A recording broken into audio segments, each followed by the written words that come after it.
I quit alcohol for 365 days and it changed my life, and I did it using science. This is me, Dr. Michael Diamonds, celebrating my 30th birthday, and naturally I woke up the next day with regret and a massive hangover. That same day, my life changed and I went down this rabbit hole while watching a fellow scientist by the name of Dr. Andrew Huberman, and he was talking about alcohol and its side effects.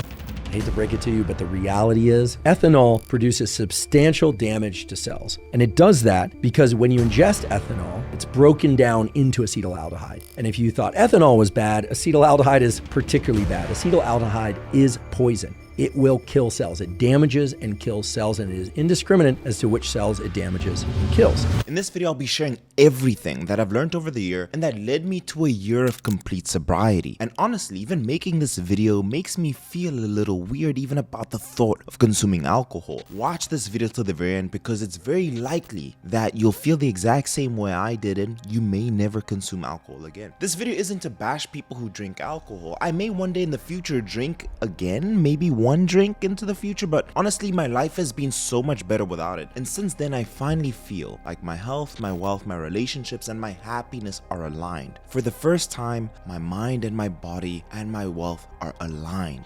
And I'll talk about these three things in the video. So let's start with body. If you could take a magic pill to improve your health and fitness, would you do it? Quitting alcohol might just be the closest thing to it. Hi, my name is Dr. Michael Diamonds and I'm the founder of SculptByScience.com. I've coached over 1,000 people over the last decade to being at their peak performance and getting to 10% body fat and doubling their energy level. Number one, alcohol will negatively affect your performance and your muscle growth every time. Every time I had drinks, I would take 10 steps back with my progress in the gym, and I decided that I wasn't going to waste my time and efforts anymore. When you hit the gym and you train heavily, you're creating micro tears in your muscle fibers. After finishing a workout, your body needs to repair these micro tears to grow the muscle and stimulate muscle protein synthesis, which is the process your body uses to build and repair your muscle, and that can take up to 48 hours to complete after a heavy workout session. Now, let's bring alcohol into the mix. Drinking after your workout doesn't just slow down muscle protein synthesis, it can also reduce the release of human growth hormone and testosterone. This means that your muscles aren't repairing as efficiently as they should. On top of that, alcohol will also increase the level of cortisol, the stress hormone which is bad for your muscle tissue. Instead of helping your muscle grow by boosting testosterone, the elevated level of cortisol actually starts breaking down muscle. Research has found that high doses of alcohol intake after resistance exercise increases cortisol levels and decreases the testosterone to cortisol ratio, which can interfere with the adaptive process of a long-term resistance training plan. In another study involving 8 physically active men, researchers examined how alcohol will affect their muscle protein synthesis after exercise. Participants engaged in resistance exercise and cycling and then consumed either protein, alcohol with protein, or alcohol with carbohydrates. Blood tests and muscle biopsies were conducted. Results show that alcohol, whether it was combined with protein or carbs, reduced the rates of muscle protein synthesis by as much as 24 to 37% compared to just having protein alone. Additionally, if you drink alcohol the night before training, it can hurt your performance in the gym the next day because hangover symptoms like dehydration and headaches make it even harder to get out of bed, let alone work out. Another point is when you're working out, your muscles use sugar for fuel, which will create lactic acid. Too much lactic acid can make your muscles tired and crampy. And if you've been drinking alcohol and then exercise, your liver is busy getting rid of the alcohol and can't clear out the lactic acid as fast. You will also lack strength and power and more likely feel tired quicker. This is why when you're working out after drinking, it doesn't feel so great. When I felt this in the gym, it felt like the first time that I ever poisoned my own body. I would work so hard the whole week to give it up in one night. That's 6 days of hard work, of one day of ruining that ratio. That just didn't make sense for me. And alcohol, it can hinder both your performance and your gains, especially after your exercise, and it can also impact your recovery. Another massive thing that put me off alcohol completely is that it can disrupt fat loss. And I know most of you want to lose fat. In my experience, you can enjoy 1 to 3 drinks, but when you cross that number, you're left with a choice of choosing the temporary enjoyment that you get that alcohol brings and the long-term results of fat loss. 1 gram of alcohol has 7 calories, and the truth is that they're empty calories. They don't make you feel full and they provide no nutritional value. On top of that, it can mess with your liver metabolism when taken. So this is my advice that I always give to my clients when they're working out and they're working with me and they're trying to hit their goal. Let's stick to no more than 3 drinks a night. Either 3 shots of a spirit, mixing that with a 0-calorie drink, 3 glasses of wine, or 3 low-carb light beers. The problem comes when you cross over that number. Cocktails will contain a number of drink combinations, and on top of that, it's filled with sugar. All of these factors can sabotage your efforts to lose weight. There are almost 155 calories in one 12-ounce can of beer, 200 to 300 calories in one serving of a cocktail. And imagine having multiple drinks a night. You can surpass your caloric deficit easily. Have 2 to 3 cocktails, and you're looking at 600 to 1,000 calories in a night, and there goes your caloric deficit. Besides just the calories, if you just have alcohol alone with no added sugar, there are factors involved that can lead to weight gain. Alcohol slows down your metabolism when you're drinking it. Your body will prioritize burning it for energy if it uses carbs or fats. As a result, the extra glucose and fats that your body would normally use for energy get stored as fat instead. In fact, alcohol can affect the fat burning process from 12 to 36 hours depending on the individual and the dose. And this has been seen in multiple studies. Additionally, alcohol will reduce your self-control, leading to poor decision making, particularly when it comes to what you eat. Research conducted on animals found that mice who were administered with ethanol over 3 days ate significantly more. This suggests that alcohol may activate hunger signals in the brain, making you more inclined to eat extra food apart from those extra calories that it has. Have you ever noticed that on weekends, when you go out to a bar, the McDonald's, the Burger Kings, and all the fast food places are the busiest places? This is usually the big killer in most people's fat loss journey. For me, I completely stopped having any desire to eat anything highly processed, and I just felt better not drinking when eating crap came after the night out. So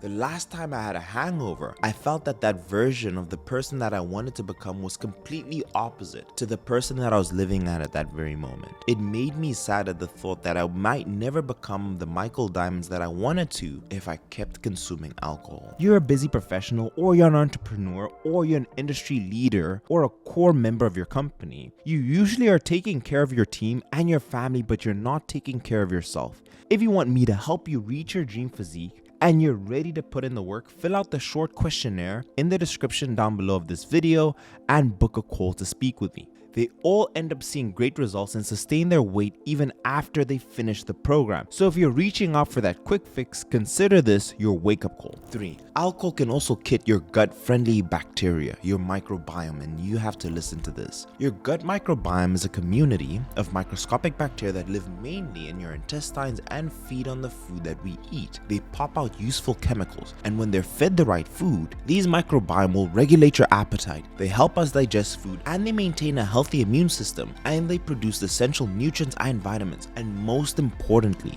they regulate our mood and our mental health. Believe it, it makes sense. Alcohol can kill these useful bacteria. Whenever you get wounded, you're either putting alcohol or ethanol on a wound to kill the bacteria, because alcohol is affecting at killing microbes, but in this case, it's killing the useful microbes that have vital functions in your body. When you're drinking alcohol regularly, it can disrupt the delicate balance of these microbes, and it also will cause poor digestion, and it will compromise your immunity. Multiple studies have shown that chronic alcohol consumption is associated with not only quantitative but also qualitative dysbiotic changes in the intestinal microbiota, and may be associated with increased gut inflammation. One particularly concerning effect is the leaky gut.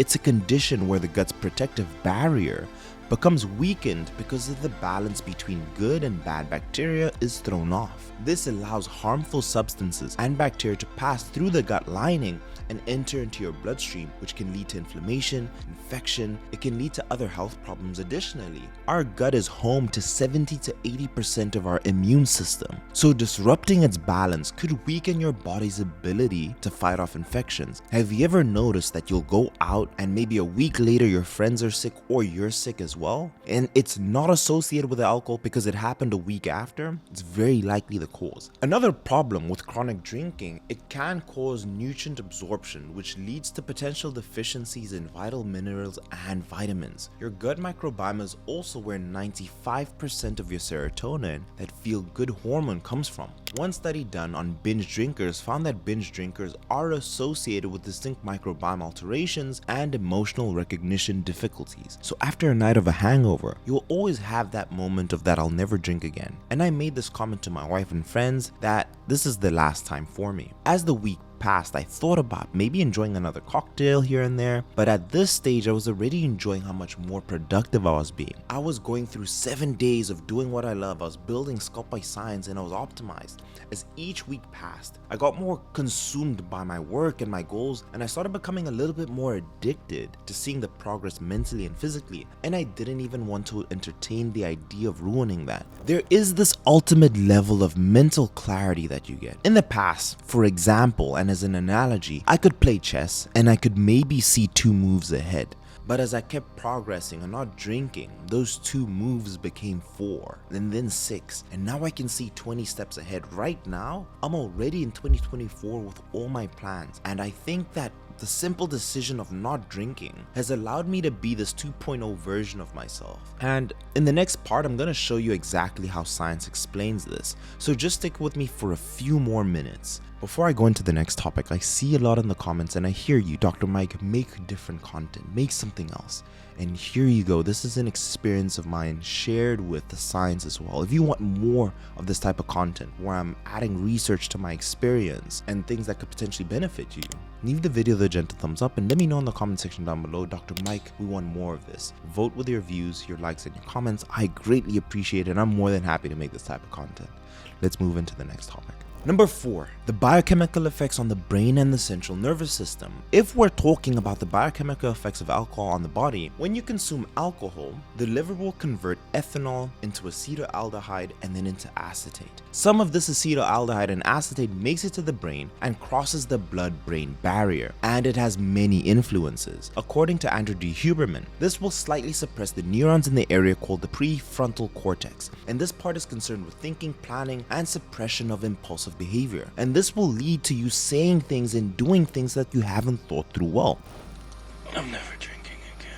Another thing that alcohol does is that it will mess with your cognitive flexibility area in your brain, and this is the area that's concerned with adapting to new situations. So you'll start to see more impulsive behavior happen, and that will start to increase. And this is true in the short term and in the long term, that more often people drink, there will be changes in the brain in the circuits that are concerned with your habitual behavior. And this is true for people who drink short term and in the long term, that the more often people drink, there are changes in the circuits of the brain that underlie with habitual behavior. For people who drink regularly, like once or twice every week, there is evidence that these changes in the neural circuits of the brain control the habitual behavior and impulsive behavior, and they are modified and strengthened in ways that those people who are more habitual and more impulsive outside of time in which they're drinking. And when they drink, these behaviors tend to increase further. The honest truth with alcohol is that we've been lied to for years. There's no safe dose of alcohol, because alcohol affects the development of the synapses in the brain. A very recent study examined nearly 37,000 middle-aged, older, healthy adults who consume low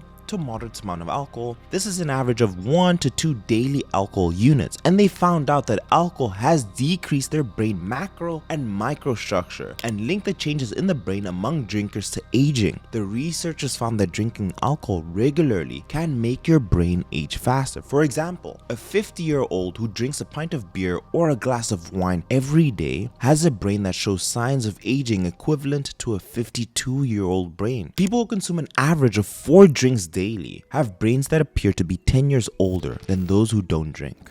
Number 5, heart health. Drinking alcohol, especially in large quantities, can increase the risk of abnormal heart rhythms, known as arrhythmias. Abnormal heart rhythms are the most dangerous in people who already have heart disease or heart conditions. The risk even becomes more concerning when you engage in physical activity up to 48 hours after heavy drinking. Exercise naturally elevates your heart rate, and when combined with the effects of alcohol, it will place additional stress on your heart. This is the level of risk that can differ from person to person based off of various factors like your age, your overall overall health, and existing medical conditions. According to a review published by the Journal of American College of Cardiology, after following nearly 900,000 people for 12 years, they reported an 8% increase in the risk of irregular heartbeat for every alcoholic drink per day consumed. Both men and women were equally affected. Irregular heartbeats, also known as atrial fibrillation, impacts more than just the heart rhythm. It's a major contributor to conditions like stroke and heart failure, as well as other complications related to heart health. Sleep.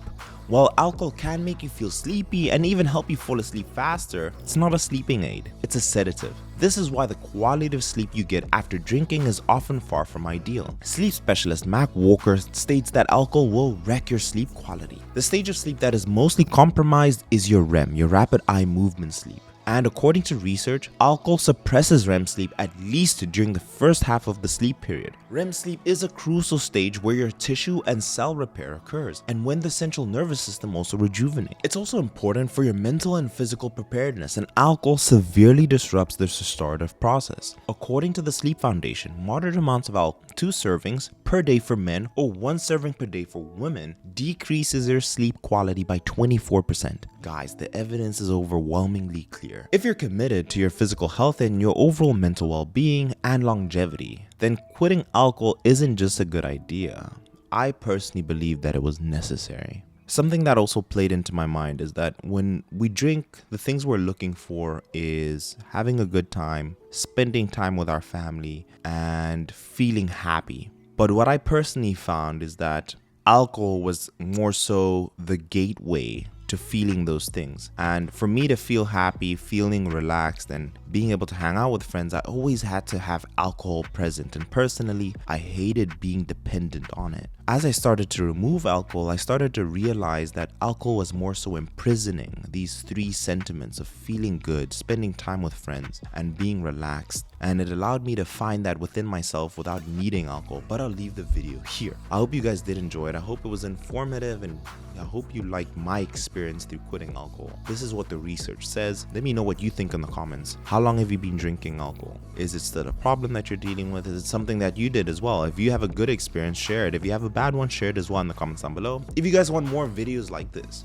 I get the comments all the time, Mike, make different videos. Here you go. This is your opportunity to show me that you want different content. Leave the video the gentle thumbs up, and I'll see you in the next one.